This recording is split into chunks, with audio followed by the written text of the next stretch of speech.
ಆತ್ಮೀಯರೇ, ಎಲ್ಲರಿಗೂ ನಮಸ್ಕಾರಗಳು. ನಾನು professor PM Chawla, writer, YouTuber and lecturer in economics.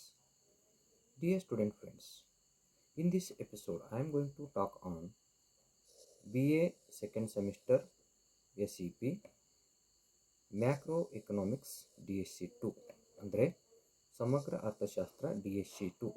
ಈ ಪತ್ರಿಕೆಗೆ ಸಂಬಂಧಪಟ್ಟಿರುವಂತೆ ಎಲ್ಲ ಅಧ್ಯಾಯಗಳ ಮೇಲೆ ಅಥವಾ ಎಲ್ಲ ಘಟಕಗಳನ್ನು ಕುರಿತಾಗಿ unit wise most important questions ಅಂದರೆ ಘಟಕವಾರು ಮಹತ್ವದ ಪ್ರಶ್ನೆಗಳನ್ನು ಚರ್ಚೆ ಮಾಡೋಣ. Objective for giving the important questions are as under. Number 1 is to remove the confusion from the student mind. Number 2 is prepare the students better for upcoming exams.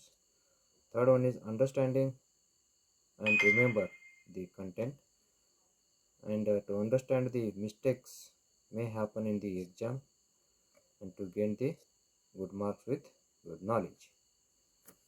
ಆತ್ಮೀಯ ವಿದ್ಯಾರ್ಥಿ ಮಿತ್ರರೇ, ಈ ಎಲ್ಲ ಉದ್ದೇಶಗಳನ್ನು ಇಟ್ಕೊಂಡು ಮಹತ್ವದ ಪ್ರಶ್ನೆಗಳನ್ನು ನಿಮ್ಮ ಕೋರಿಕೆ ಮೇರೆಗೆ ಕೊಡ್ತಾ ಇದ್ದೇನೆ. ಆದ್ದರಿಂದ ತಾವಿನ್ನೂ ಕೂಡ ನನ್ನ ಚಾನಲ್ಗೆ ಸಬ್ಸ್ಕ್ರೈಬ್ ಆಗಿ ದಯವಿಟ್ಟು ಸಬ್ಸ್ಕ್ರೈಬ್ ಮಾಡ್ಕೊಳ್ಳಿ. ಈ ಒಂದು ಕಂಟೆಂಟನ್ನು ನಿಮ್ಮೆಲ್ಲ ಸ್ನೇಹಿತ ಮಿತ್ರರಿಗೆ ಶೇರ್ ಮಾಡಿ, ಲೈಕ್ ಮಾಡಿ. ನಿಮ್ಮ ಸಲಹೆ ಸಂದೇಹಗಳಿಗೆ ಕಮೆಂಟ್ ಬಾಕ್ಸ್ ಓಪನ್ ಆಗಿದೆ, ದಯವಿಟ್ಟು ಕಮೆಂಟ್ ಮಾಡಿ ಅಂತ ಹೇಳುತ್ತಾ ವಿಷಯವನ್ನು ಪ್ರಾರಂಭಿಸೋಣ. Unit number 1, 2 marks questions. Number 1 is what is macro economics? ಸಮಗ್ರ ಅರ್ಥಶಾಸ್ತ್ರ ಎಂದರೇನು? ಡಿಫೈನ್ ನ್ಯಾಷನಲ್ ಇನ್ಕಮ್, ರಾಷ್ಟ್ರೀಯ ವರಮಾನವನ್ನು ವ್ಯಾಖ್ಯಾನಿಸಿರಿ. Third one is what are the or mention any two difficulties while calculating national income. ರಾಷ್ಟ್ರೀಯ ವರಮಾನ ಮಾಪನದಲ್ಲಿ ಎದುರಾಗುವ ಎರಡು ತೊಡಕುಗಳನ್ನು ತಿಳಿಸಿರಿ. ಫೋರ್ತ್ ಒನ್, ಎಕ್ಸ್ಪ್ಯಾಂಡ್ GNP ಅನ್ನು ವಿಸ್ತರಿಸಿರಿ. ಫಿಫ್ತ್ ಒನ್, ಎಕ್ಸ್ಪ್ಯಾಂಡ್ DPI ಅನ್ನು ವಿಸ್ತರಿಸಿರಿ. 5 marks questions. Question number 1, give the meaning of macroeconomics and explain the importance of study of macroeconomics. ಸಮಗ್ರ ಅರ್ಥಶಾಸ್ತ್ರದ ಅರ್ಥ ನೀಡಿ ಮತ್ತು ಅಧ್ಯಯನದ ಮಹತ್ವವನ್ನು ವಿವರಿಸಿರಿ. Second one, what are the limitations of study of macroeconomics. ಸಮಗ್ರ ಅರ್ಥಶಾಸ್ತ್ರ ಅಧ್ಯಯನದ ಮಿತಿಗಳನ್ನು ತಿಳಿಸಿರಿ. Third one, find difficulties in measurement of national income. ರಾಷ್ಟ್ರೀಯ ಆದಾಯ ಮಾಪನದಲ್ಲಿ ಎದುರಾಗ್ತಕ್ಕಂಥ ತೊಡಕುಗಳನ್ನು ಕಂಡುಹಿಡಿಯಿರಿ ಅಂತ. ಡಿಯರ್ ಸ್ಟೂಡೆಂಟ್ ಫ್ರೆಂಡ್ಸ್, ನಾವು the questions pertaining to 10 marks and 15 marks. ಇಲ್ಲಿ ನಾನು ಈಗಾಗಲೇ ಅನೇಕ ವಿಡಿಯೋಗಳಲ್ಲಿ ಹೇಳಿದ್ದೀನಿ, ಪ್ರಶ್ನೆ 10 marks ಇರ್ಬೋದು, 15 marks ಇರ್ಬೋದು. 10 marks ಇದ್ದರೆ ನೀವು 3ರಿಂದ 3.5 ಪೇಜು, ಒಬ್ಬೊಬ್ಬರು 4 ಪೇಜನ್ನು ಕೂಡ ಬರೀತಾರೆ, ಇಟ್ ಈಸ್ ಎನಫ್. ಇನ್ನು 15 marks ಇದ್ದರೆ 4 to 5 ಪೇಜ್ ಆಗಲೇಬೇಕು. ಸೊ ಇಷ್ಟೇ ವ್ಯತ್ಯಾಸ. ಬರೆಯುವಂಥ ಮೆಥಡಾಲಜಿಯಲ್ಲಿ ಏನು ವ್ಯತ್ಯಾಸ ಇಲ್ಲ, ವಿಶ್ಲೇಷಣೆಯಲ್ಲಿ ಮಾತ್ರ ಸ್ವಲ್ಪ ಹೆಚ್ಚಿಗೆ ಮಾಡಬೇಕಾಗ್ತದೆ. Okay. Fourth one, explain the importance and limitations of study of macro economics. ಸಮಗ್ರ ಅರ್ಥಶಾಸ್ತ್ರದ ಅಧ್ಯಯನದ ಮಹತ್ವ ಮತ್ತು ಮಿತಿಗಳನ್ನು ವಿವರಿಸಿರಿ ಅಂತಕ್ಕಂಥದ್ದು. Fifth one, discuss on concepts of national income. ರಾಷ್ಟ್ರೀಯ ಆದಾಯದ ವಿವಿಧ ಪರಿಭಾವನೆಗಳನ್ನು ಕುರಿತು ಚರ್ಚಿಸಿರಿ ಅಂತಕ್ಕಂಥದ್ದು. And sixth one, write a note on methods of measurement of national income. ರಾಷ್ಟ್ರೀಯ ಆದಾಯ ಮಾಪನದ ವಿಧಾನಗಳನ್ನು ಕುರಿತು ಒಂದು ಟಿಪ್ಪಣಿ ಬರೆಯಿರಿ. Then pertaining to unit number 2, 2 marks questions. Question number will be continued, that is 6. Who stated supply creates its own demand? ಪೂರೈಕೆಯು ತನ್ನ ಬೇಡಿಕೆಯನ್ನು ತಾನೇ ಸೃಷ್ಟಿಸಿಕೊಳ್ಳುತ್ತದೆ ಎಂದು ಯಾರು ಹೇಳಿದರು? Seventh one, state the Say's law of market. Say ಅವರ ಮಾರುಕಟ್ಟೆ ನಿಯಮವನ್ನು ತಿಳಿಸಿರಿ ಅಂತಕ್ಕಂಥದ್ದು. ಆಮೇಲೆ 5 ಅಂಕದ ಪ್ರಶ್ನೆಗಳು. Question number 7, what are the implications of Say's law of market. Say ಅವರ ಮಾರುಕಟ್ಟೆ ನಿಯಮದ ಮುಖ್ಯಾಂಶಗಳನ್ನು ತಿಳಿಸಿರಿ. 8th one, focus on Pigou's modifications. Pigou ಅವರ ಸುಧಾರಣೆಗಳ ಮೇಲೆ ಬೆಳಕು ಚೆಲ್ಲಿರಿ ಅಂತಕ್ಕಂಥದ್ದು. ಹಾಗೆಯೇ 10 ಮತ್ತು 15 ಅಂಕದ ಪ್ರಶ್ನೆಗಳು. ಪ್ರಶ್ನೆ ಸಂಖ್ಯೆ 4, discuss on classical theory of employment. ಸಂಪ್ರದಾಯ ಪಂಥದ ಉದ್ಯೋಗ ಸಿದ್ಧಾಂತವನ್ನು ಕುರಿತು ಚರ್ಚಿಸಿರಿ. Fifth one, critically examine the classical theory of interest. ಸಂಪ್ರದಾಯ ಪಂಥದ ಉದ್ಯೋಗ ಸಿದ್ಧಾಂತವನ್ನು ಕುರಿತು ಪರಿಶೀಲಿಸಿರಿ. Then unit number 3, 2 marks questions. Question number 8, John Maynard Keynes ಅವರ ಪ್ರಸಿದ್ಧ ಗ್ರಂಥದ ಹೆಸರು ತಿಳಿಸಿರಿ. State the name of the great work of the John Maynard Keynes. 9th one, what is effective demand. ಪರಿಣಾಮಕಾರಿ ಬೇಡಿಕೆ ಎಂದರೇನು. 10th one, what is APC. ಸರಾಸರಿ ಅನುಭೋಗ ಪ್ರವೃತ್ತಿ ಎಂದರೇನು. Then 11th one, who propounded the concept of income multiplier. ಆದಾಯ ಗುಣಕ ಪರಿಕಲ್ಪನೆಯನ್ನು ಯಾರು ಪ್ರತಿಪಾದಿಸಿದ್ದಾರೆ. 12ನೇ ಪ್ರಶ್ನೆ, if MPC is equals to 1/2 find out multiplier. MPCಯು 1/2 ಅಥವಾ 1/2 ಇದ್ದರೆ ಗುಣಕವನ್ನು ಕಂಡುಹಿಡಿಯಿರಿ. 13th one, what is acceleration. ವೇಗೋತ್ಕರ್ಷ ಎಂದರೇನು. 14th one, mention 2 types of investment. ಹೂಡಿಕೆಯ 2 ಪ್ರಕಾರಗಳನ್ನು ತಿಳಿಸಿರಿ. 15th one, what is investment. ಹೂಡಿಕೆ ಎಂದರೇನು. 16th one, define induced investment. ಪ್ರೇರಿತ ಹೂಡಿಕೆಯನ್ನು ವ್ಯಾಖ್ಯಾನಿಸಿರಿ. 17th one, state any 2 types of investment. ಹೂಡಿಕೆಯ ಯಾವುದಾದರೂ 2 ಪ್ರಕಾರಗಳನ್ನು ತಿಳಿಸಿರಿ ಅಂತಕ್ಕಂಥದ್ದು. ಹಾಗೆಯೇ question number 18th one, give the meaning of interest. ಬಡ್ಡಿಯ ಅರ್ಥ ತಿಳಿಸಿರಿ. 19th one, give the meaning of marginal efficiency of capital. ಬಂಡವಾಳದ ಸೀಮಾಂತ ದಕ್ಷತೆಯ ಅರ್ಥ ನೀಡಿರಿ. Then friends, 5 marks questions. Question number 9, discuss on consumption function. ಅನುಭೋಗ ಪ್ರವೃತ್ತಿಯನ್ನು ಕುರಿತು ಚರ್ಚಿಸಿರಿ. 10th one, write a note on factors affecting on marginal efficiency of capital. ಬಂಡವಾಳದ ಸೀಮಾಂತ ದಕ್ಷತೆಯ ಮೇಲೆ ಪ್ರಭಾವ ಬೀರುವ ಅಂಶಗಳನ್ನು ಕುರಿತು ಒಂದು ಟಿಪ್ಪಣಿ ಬರೆಯಿರಿ ಅಂತಕ್ಕಂಥದ್ದು. Question number 11, pertaining to 10 marks and 15 marks questions. Write a note on determination of effective demand. ಪರಿಣಾಮಕಾರಿ ಬೇಡಿಕೆಯನ್ನು ನಿರ್ಧರಿಸುವ ಅಂಶಗಳನ್ನು ಕುರಿತು ಒಂದು ಟಿಪ್ಪಣಿ ಬರೆಯಿರಿ. 12th one, explain about factors influencing consumption function. ಅನುಭೋಗ ಪ್ರವೃತ್ತಿ ಮೇಲೆ ಪ್ರಭಾವ ಬೀರುವ ಅಂಶಗಳನ್ನು ಕುರಿತು ವಿವರಿಸಿರಿ ಅಂತಕ್ಕಂಥದ್ದು. And 13th one, discuss about marginal efficiency of capital. ಬಂಡವಾಳದ ಸೀಮಾಂತ ದಕ್ಷತೆಯನ್ನು ಕುರಿತು ಚರ್ಚಿಸಿರಿ ಅಂತಕ್ಕಂಥದ್ದು.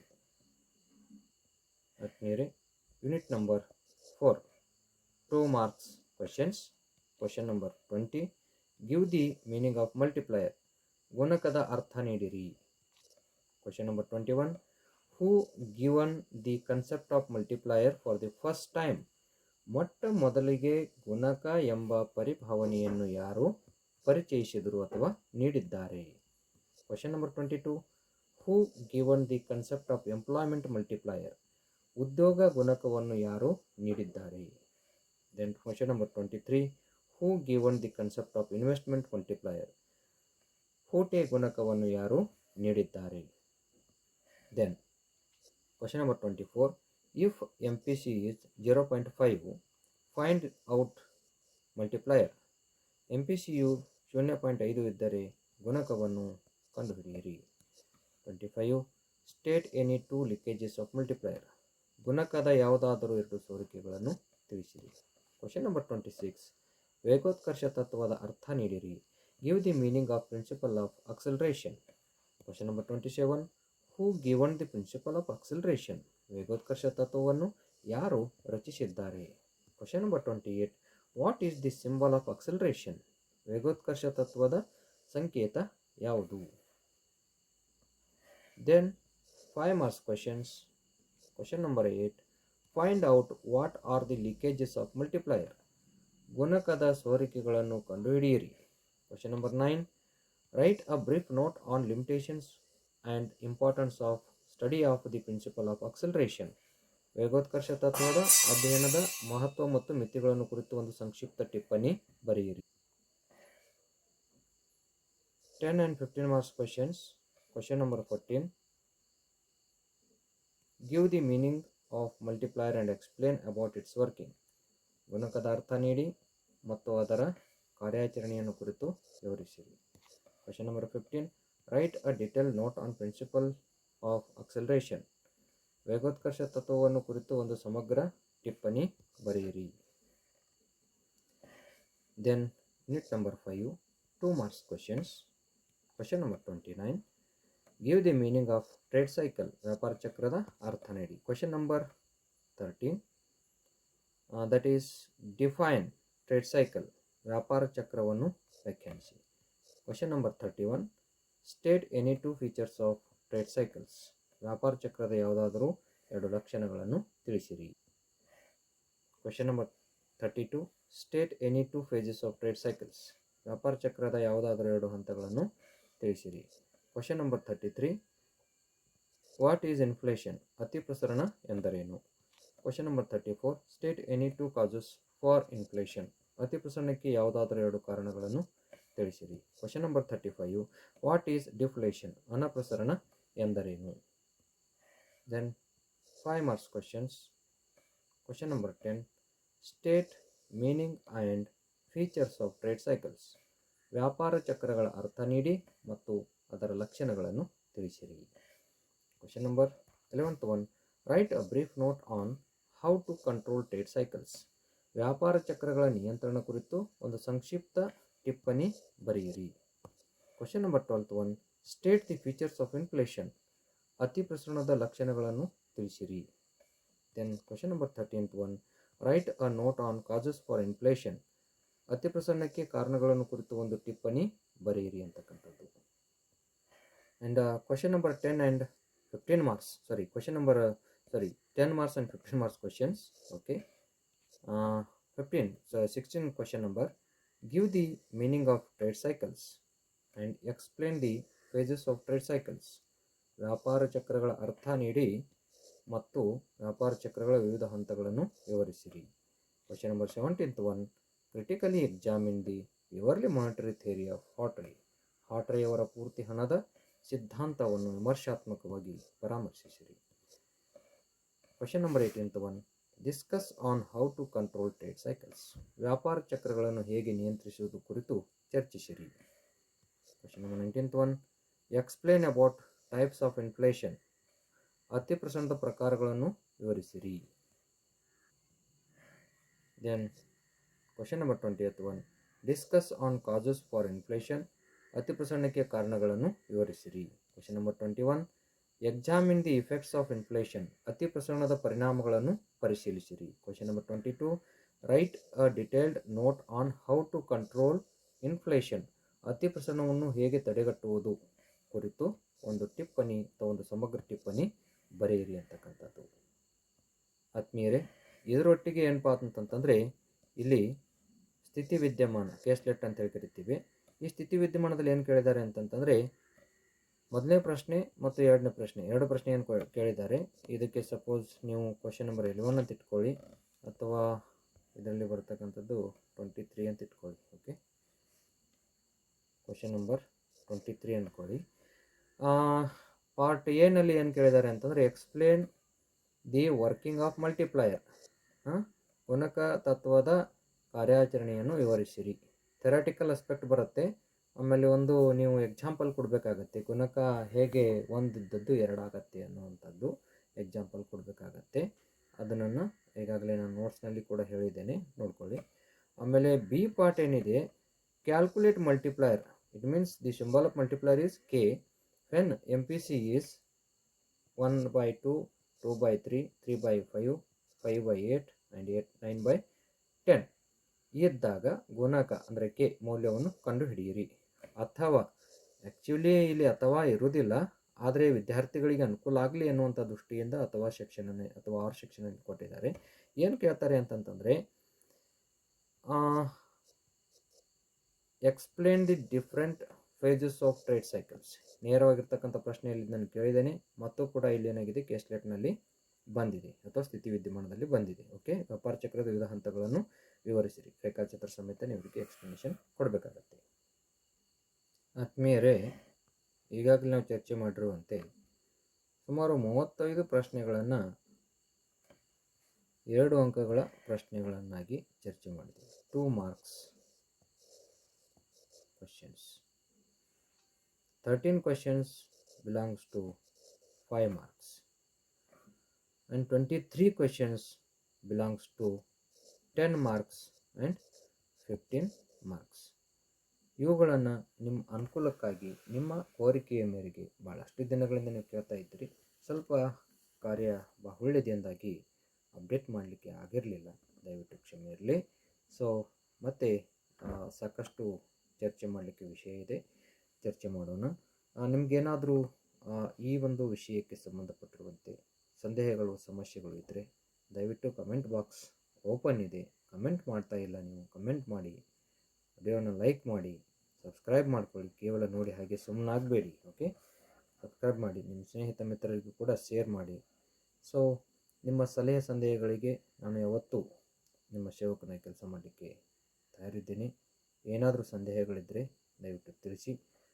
ಇದರೊಟ್ಟಿಗೆ ಆತ್ಮೀಯರೇ, ಈಗ ಭಾಳಷ್ಟು ಜನ ವಿದ್ಯಾರ್ಥಿಗಳು ಕೇಳ್ತಾ ಇದ್ದಾರೆ, ಸರ್ ನೋಟ್ಸನ್ನು ಅಪ್ಲೋಡ್ ಮಾಡಿ ಅಂತ ಕೇಳ್ತಾ ಇದ್ದೀರಿ.